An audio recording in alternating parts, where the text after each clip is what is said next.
பாகிஸ்தான் ஆக்கிரமிப்பு காஷ்மீர் வழியாக ஓடும் ஜீலம் நதியில் திடீரென வெள்ளப்பெருக்கு ஏற்பட்டது.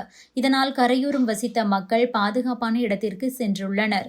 இந்தியா முன்னறிவிப்பு இன்றி அணையில் இருந்து தண்ணீர் திறந்துவிட்டதே இதற்கு காரணம் எனவும், தண்ணீர் பயங்கரவாதத்தில் இந்தியா ஈடுபடுவதாக பாகிஸ்தான் குற்றம் சாட்டியுள்ளது. ஆனால் பாகிஸ்தான் இந்த விஷயத்தில் பொய் சொல்லியிருப்பதும் அம்பலமாகியுள்ளது.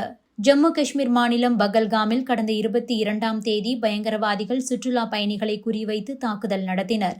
இந்த தாக்குதலில் அப்பாவி சுற்றுலா பயணிகள் 26 பேர் கொல்லப்பட்டனர்.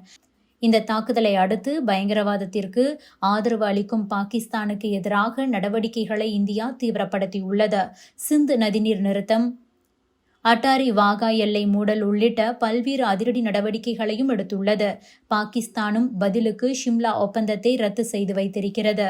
தங்கள் நாட்டு வான்பரப்பை இந்திய விமானங்கள் பயன்படுத்தக்கூடாது எனவும் பாகிஸ்தான் உத்தரவிட்டுள்ளது. அதுபோக எல்லையிலும் அடாவடியாக அத்துமீறி துப்பாக்கி சூடு நடத்தி வருகிறது. பாகிஸ்தானின் இந்த துப்பாக்கி சூடு நடவடிக்கைக்கு இந்தியாவும் தக்க பதிலடி கொடுத்து வருகிறது. சிந்து நதிநீர் ஒப்பந்தம் நிறுத்தப்பட்டிருப்பதால் பாகிஸ்தானில் பெரும் பஞ்சம் ஏற்படும் அபாயம் இருக்கிறது. இந்த நிலையில்தான் இது தொடர்பாக பாகிஸ்தான் அதிகாரிகள், அமைச்சர்கள் கதறி வருகிறார்கள். இதற்கிடையேதான் பாகிஸ்தான் ஆக்கிரமிப்பு காஷ்மீரில் ஓடும் ஜீலம் நதியில் திடீரென தண்ணீர் மட்டம் கொஞ்சம் அதிகரித்திருக்கிறது. இதனால் கரையோரம் வசித்த மக்கள் பாதுகாப்பான இடத்திற்கு சென்றிருக்கிறார்கள். பல ஆயிரக்கணக்கான மக்கள் பாதுகாப்பான பகுதிக்கு சென்ற நிலையில் அவர்களின் உடைமைகள் ஆற்றில் அடித்து செல்லப்பட்டதாக பாகிஸ்தான் ஊடகங்கள் செய்தி வெளியிட்டுள்ளன. இந்த நிலையில்தான் ஜீலம் நதியில் நீர்வரத்து திடீரென உயர்ந்ததற்கு இந்தியாதான் காரணம் என ஆக்கிரமிப்பு காஷ்மீர் அதிகாரிகள் குற்றம் சாட்டியுள்ளனர்.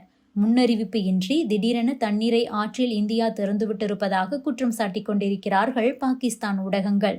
ஜீலம் நதியில் திடீரென நீர்மட்டம் உயர்ந்ததில் ஹஜின்வாலா மாவட்டத்தில் வெள்ளப்பெருக்கு ஏற்பட்டுள்ளது எனவும் அவர்கள் கூறியிருக்கிறார்கள். இது தொடர்பாக ஆக்கிரமிப்பு காஷ்மீரில் உள்ள டுமேல் கிராமத்தை சேர்ந்த முகமது அசீஃப் என்ன சொல்லியிருக்கிறார் என்றால், எங்களுக்கு எந்த எச்சரிக்கையும் கொடுக்கப்படவில்லை. தண்ணீர் திடீரென அதிகரித்தது. இதனால் எங்களின் உடைமைகளை பத்திரப்படுத்த முடியாமல் தவித்தோம் என கூறியிருக்கிறார். கோஹாலா, தல்ஹோட் ஆகிய இடங்களில் உள்ள தாழ்வான பகுதிகளில் வெள்ள பாதிப்பு ஏற்பட்டதாகவும், இதில் கால்நடைகள் அடித்து செல்லப்பட்டதாகவும், ஏராளமான விவசாய நிலங்கள் பாதிக்கப்பட்டதாகவும் சொல்லப்படுகிறது. இதற்கு இந்தியாதான் காரணம். இந்தியா தண்ணீர் பயங்கரவாதத்தில் ஈடுபடுகிறது என பாகிஸ்தான் ஆக்கிரமிப்பு காஷ்மீரில் உள்ள அதிகாரிகள் குற்றம் சாட்டியுள்ளனர். ஆனால் இந்த குற்றச்சாட்டிற்கு எந்த ஒரு ஆதாரத்தையும் அவர்கள் முன்வைக்கவில்லை. ஜீலம் நதியில் அதிக நீர் திறந்துவிட்டதாக வெளியாகும் தகவலை ஏற்கவோ நிராகரிக்கவோ இந்திய அதிகாரிகள் மறுத்துவிட்டனர். அதே நேரத்தில் தண்ணீர் திறந்து விடுவது என்பது வழக்கமான நடைமுறைதான் எனவும், ஜம்மு காஷ்மீரில் அதிக மழை பெய்ததால் தண்ணீர் அதிக அளவில் திறந்துவிடப்பட்டதாகவும் சில ஆங்கில ஊடகங்கள் செய்தி வெளியிட்டுள்ளன.